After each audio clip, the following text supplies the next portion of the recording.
I cannot believe I am finally talking about this. Hey, my lovely YouTubers, welcome back to my YouTube channel with me, your girl, Morgan Tracy J. Coming today with another video, and actually this is a video that has been highly requested. And I'm about 5 years late on this, but I'm finally talking to you about why I left my sorority. All right, ladies, let's talk about why I left my sorority. First off, I got to give you a little bit of background information. I was a part of a sorority that was considered D9. That means Divine Nine. If you don't know what that means like back in the day at HBCUs, which are historically black colleges and universities, they would have Greeks. Now, HBCUs were created because blacks could not go to the other universities. So to get their education, they had to go to an HBCU, which in turn, that's where the Divine Nine was created, where these black Greeks began to happen, okay? So I went to an HBCU in my undergraduate career when I was really young. I got saved at the age of 19. I was a freshman on my campus when I got saved. And then going into about 2021, I went ahead and I crossed Greek life, okay? I chose a sorority that fit me and that I felt really like positive about and really enjoyed. And I already had some friends kind of connected to that sorority. So I chose a sorority that I fully enjoyed. And honestly, I became the rock of my line. I had a co-rock. I enjoyed Greek life, just crossing into it. I enjoyed all of it. By the time I had already became the rock and crossed into and became fully into Greek life. Within the next semester, I was the vice president of my sorority, and my goal was to become the president once one of my prophytes left, which was one of the older girls. So long story short, you guys, your girl was Greek life, okay? Your girl was Greek life. I had the jacket. I knew the strolls. I mean, your girl would be like, da-da-da-da-da. Like I knew all my like obviously you know it all. If you ever crossed Greek life, Divine Nine, you know everything, okay? You know the songs, you know the founders, you know everything. You know the alphabets, you know everything about Greek life, okay? So pretty much your girl knew it all. Your girl she was in that thing, and I enjoyed it so much. And I loved my sisters. I loved the community I got from it. I enjoyed it so much. But let me tell you now why I left. Okay, so it's like, how did you go from enjoying it so much to just leaving? And the reality is, guys, it was a process. Like, I didn't think there was nothing wrong with my sorority. I loved my sorority. And then it was like some things started to pop up a little bit, okay? Like the first example I noticed is we were out one time at a particular, like a kickback party or something like that, a little off campus. And I remember after that time, I called my sister and I was like, did I join a gang? Because I felt like I had joined a gang in that there was a little bit more of a rah-rah, a roughness about me towards other women now, that I kind of had to stay with my sisters. I kind of had to protect my sisters. I kind of had to, we were a gang almost. Like I literally felt like I had joined a gang. And I remember the way I was thinking about other women, I had not thought about women like that. Like we didn't grow up, me and my sister didn't grow up like that. So I remember I'm on the phone with her and I'm like, this is how I was thinking about these women. And I'm telling her how I was thinking. She's like, whoa, like, you don't need to think about people like that. Like, she kind of checked me and I'm like, I know, but like, it made me wonder, like, did I join a gang? Like, and I kind of laughed it off, right? I mean, like, ha, but whatever. So maybe that was technically like maybe a first red flag that I didn't even really realize back then. But real quick, I began to feel this need to leave my sorority. Like, it was like just this thought, like, should I leave? Like, I don't know where this was coming from. And the reality is everybody around me was Christian though. So I couldn't really, and I'm like, I couldn't really base it off of God because everybody's Christian. And I'm like, so this isn't God because why would he tell her and her to leave if he's only telling me? Like, I'm no better than everybody else. Like, I don't know why he's only telling me this. So at first I didn't leave. At first I stepped back. So what I did is I decided to not stroll. I decided not to do like extracurricular events, only community service. I was like, hey, you guys, so instead of leaving, I'm going to just step back and do community service because I do feel like there's something here God is talking to me about. Like, I don't fully know what's going on, but I feel like I need to step back a little bit, right? Because I was in that mug, okay? I was at everything, doing everything. Vice president, rock of my line. Like, your girl was everywhere, okay? I mean, I had the nails to match the color of the jacket. I had everything, okay? The purse, the jacket, just all the paraphernalia in the world, okay? I had it. So there, I had already felt the Lord kind of like step back a little bit. So I did. I stepped back, and honestly, I was comfortable with that. Like, I felt like, okay, this can work. Like, this was me, like, not fully being obedient, but kind of like this will work. And it's a thing called Meet the Greeks, okay? I was at Meet the Greeks. It's something that they do at the beginning of every semester, at the beginning of every school year. It's where the Greeks, kind of the Divine Nine, they stroll, they kind of share some information about themselves to introduce themselves to the campus, especially the new freshmen coming in. It's called Meet the Greeks. So it was Meet the Greeks, and I strolled with my sorority, and that was my first time strolling in quite a while with them. And I remember I strode with them and I was so happy. And this is later, I'm walking back to my dorm and I'm just walking. And the Lord says so strongly, you guys, like, even if I wanted to doubt if that was God, I couldn't because it was so strong, like it was so apparent. He says, you can't do that and preach my word. At this time, I didn't have a ministry.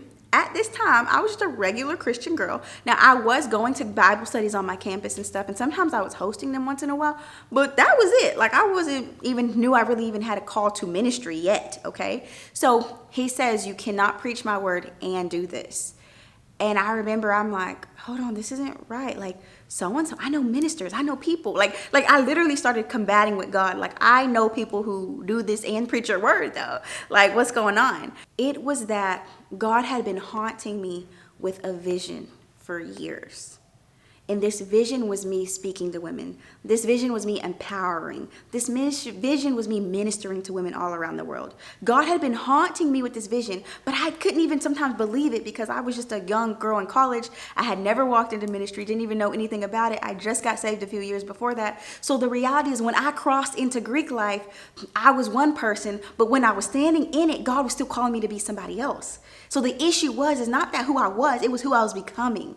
So there was nothing wrong with my sorority, so to speak. It was who I was becoming. This thing could not go with me. Although I wanted it to go, although I loved it, although I cherished every person in that group, although I wanted this thing to come along with me, God says, I have a bigger vision for you, so it can't go with where I'm trying to take you. And the reality is, I remember I struggled with this. I went in my dorm room. I battled with God all night. Like, no, this doesn't make sense. I cried. I wept. I was struggling with letting this thing go. And I think the moment I realized this thing needed to go was because not only was I getting my worth from this thing, like I felt worthy now because I was in this organization. I was getting my future from this thing. I felt like I had a brighter future now because I was in this organization. I was getting my popularity. Oh, I feel good about myself now because I'm in this organization. I was getting every part of me, everything from this organization, when before I was getting that from God, right? Now I'm getting it from this organization. This organization is my everything. This organization is all around me in my dorm room. I've got all the paraphernalia. I get all my worth from this particular thing. And I feel better about myself now because I've joined this thing. And so what God was saying is like, no, I got to be your foundation. You can't get your future from this. You can't believe that this is going to get you new opportunities. God give you new opportunities. You can't have your worth based in this thing. This thing is of the world. This thing is filthy rags to God. So what I quickly realized was God wasn't calling me to be the Morgan that was standing there that went into Greek life. There was something else he was calling out of me. There was another version of me that I was supposed to be walking into, but this thing was now clouding a little bit of that judgment. This thing had me on a route focused more on this than focused on the vision that God had been haunting me with for years. I want to tell you, I walked away from my sorority. I denounced. I kind of felt ostracized after that because like when you're on campus and you at a HBCU and you D9 and you go Greek, everybody knows. But then when you denounce, everybody's like, what's going on with you? Because it makes Greek life look bad. It does. And so I kind of felt ostracized, honestly, my last 2 years on campus. I felt really weird. I felt like something was wrong with me. I also felt like my sisters didn't understand. And I didn't understand. And I didn't go out trying to bring other people with me because I didn't even understand why I was leaving. Like all I knew was like, God is telling me to leave this, but I don't even know why. Because there's a vision, but I have not seen no fruit to this vision yet, okay? So it's like I had no understanding of what was to come. I just knew I had to leave that because he spoke to me so strongly. He said I could not do that and preach his word. And I had already known that he had been showing me speaking. So a part of me was like, I can't have both. There's not room in my life for both of these because I think one of them was becoming a god. And the reality is I can't have both of these in my life. God is saying there's not room for both. And so I walked away. It was one of the most challenging things I have ever done in my life. I'm not gonna lie. It was really hard. And it wasn't hard in the walk away. It was hard in the after effects, you know. Now I did have a few sisters that still stayed connected, and that was like, regardless we're your sister, like it don't matter. But I didn't have it all. Like there was a lot of them that just, you know, didn't talk to me. There was a lot of people that questioned like, why would you join if you were gonna denounce? Like, or even like, why? I'm a Christian, I can be in it. What makes you better? There was a lot of that going on. And honestly, I didn't try to take nobody with me because I didn't understand it. So, but what I can tell you today, after going through all of that, it made so much sense my final year on campus. See, I crossed when I was a sophomore. I denounced when I was a junior. And by the time my senior year came, I was ministering on my campus. When they were having events or anything faith-based for women, they was calling on me. They was wanting me to come and speak. I was speaking to girls in the library. I was ministering on my campus. By the time I graduated, I launched my ministry, His Daughter's Closet. You see, there were some things I didn't know that was coming.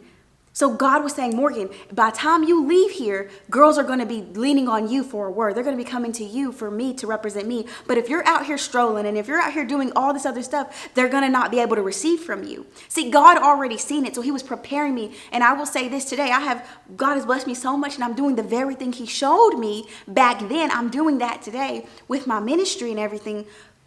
But back then, you guys, it was so hard to believe that anything good was going to come from this. It was so hard. But I know today, my sisters, people like my advisors who didn't believe, like I know they see now. Now they realize, oh, this is why she had to leave us. Oh, this is why she had to let go of the sorority, because this is what God was preparing her for. See, back then, she was just a regular girl on campus. It didn't make sense why she would leave. But today, seeing the woman that has been manifested before us, seeing this woman and what she's carrying and where she's going and what she's already done makes sense. So I want to tell you today, some people might not understand why you do what you do. Some people may not get it. And you may not even fully get it and grasp it, because I know I didn't. But slowly, by the time my senior year and I'm ministering on campus and all these students are around me and I'm ministering, it was like, wow, this is why I could not have both. I chose this over that. And the reality is that was the hardest thing for me to do, because I didn't want, this looked scary, but that choosing, like going forth and speaking and hoping God will bring this to pass, was scary. But the reality, what was more scary was leaving what I knew, was leaving my sisters, was still having to be on this campus day in and day out and have people talk about me and call me names and say crazy stuff about if I was just too spiritual or my heads were in the clouds or something, you know, like that was hard. But the reality was God knew what he was doing all along. So I want to tell somebody this. I got to tell you.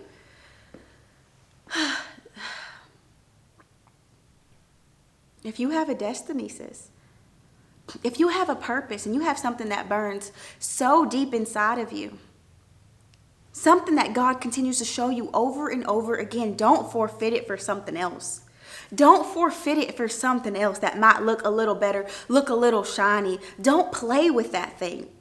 Don't forfeit it. And I think in that moment, I was willing to forfeit what God was originally showing me for something else. Don't forfeit the path God has already showed you. Don't forfeit it. And I want to tell you this. Before you join a sorority, check with God.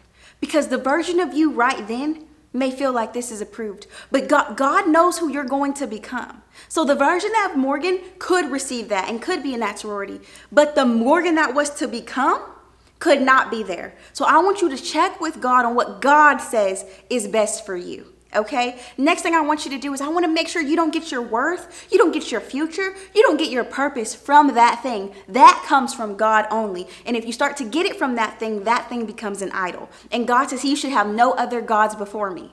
Okay?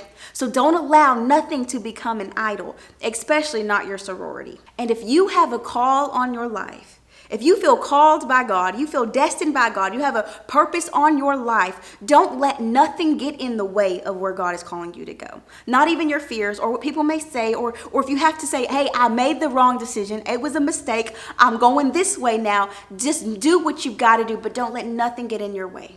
And I hope what you take from this was, at the time when I joined my sorority, it made sense for me. But for the woman that I was becoming, it no longer made sense. I just want to tell you this, girl. Back then, many did not understand, not even myself, why I was denouncing. But today, many understand. Like, I've got messages from people before, like, I'm sorry, like, I judged you. I'm sorry I didn't understand. I'm sorry that I questioned you so much, but I see now, right? So I always want to tell you, when it's God, God will bring the result, okay? You don't have to go off and say, this is what he's gonna do, this is why. Like, I didn't even have anything to say back then. It's just like, this is what God told me to do, okay? Now it makes sense, right? And so I want to tell you, daughter of God, you are destined for so much. Don't let anything get in your way. Check with the Lord. Also to realize, if you have a call on your life, some things just can't go with you. And I think that is the reality here. That could not go with me to the places God was leading me.